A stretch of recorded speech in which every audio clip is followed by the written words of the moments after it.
Tokkummaan Oromoon harka wal qabatee, tokkummaan Oromoon harka wal qabatee, bilisoomuuf jira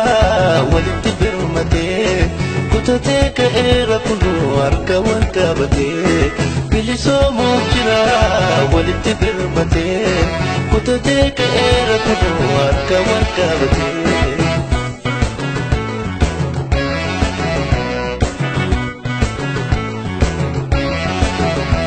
Osoki boraafatee tuuda gaattirkatee, biyya isaa bilisoomfata abdii godhatee,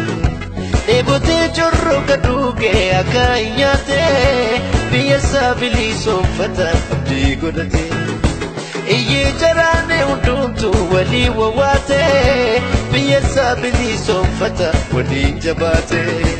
Osoki boraafatee tuuda gaattirkatee, biyya isaa bilisoomfata abdii godhatee, dheebotee corroqa dhuugee akka hin nyaatee, biyya isaa bilisoomfata abdii godhatee, iyyee jaraanee hundumtuu walii wawwaatee, biyya isaa bilisoomfata walii dhaabbatee.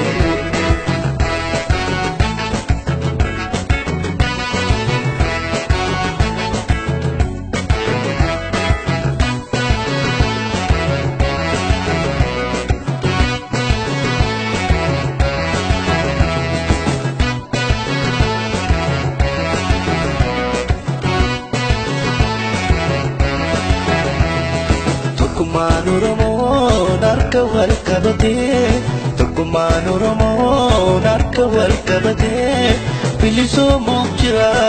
walitti birmatee, kutatee ka'eera kunoo harka wal qabatee, bilisoomuuf jira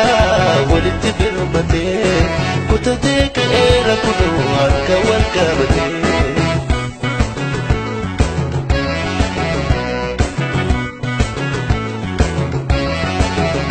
Tokkummaan jiraanna dhiiroo eebotaatu qawwee, ofni danda'ee saba koo itti keemsu jawwee,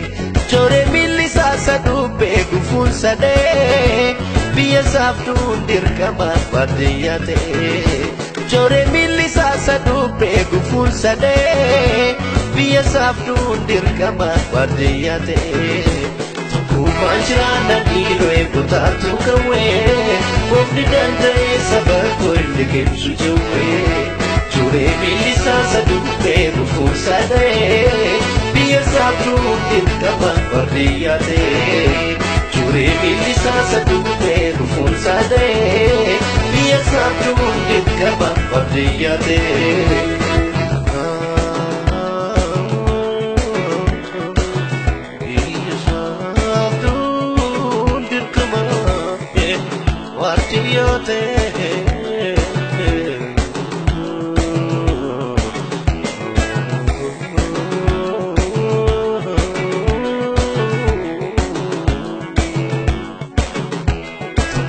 Jiraanna dhiiroo eebotaatu qawwee, ofni danda'ee saba koo itti keemsu jawwee,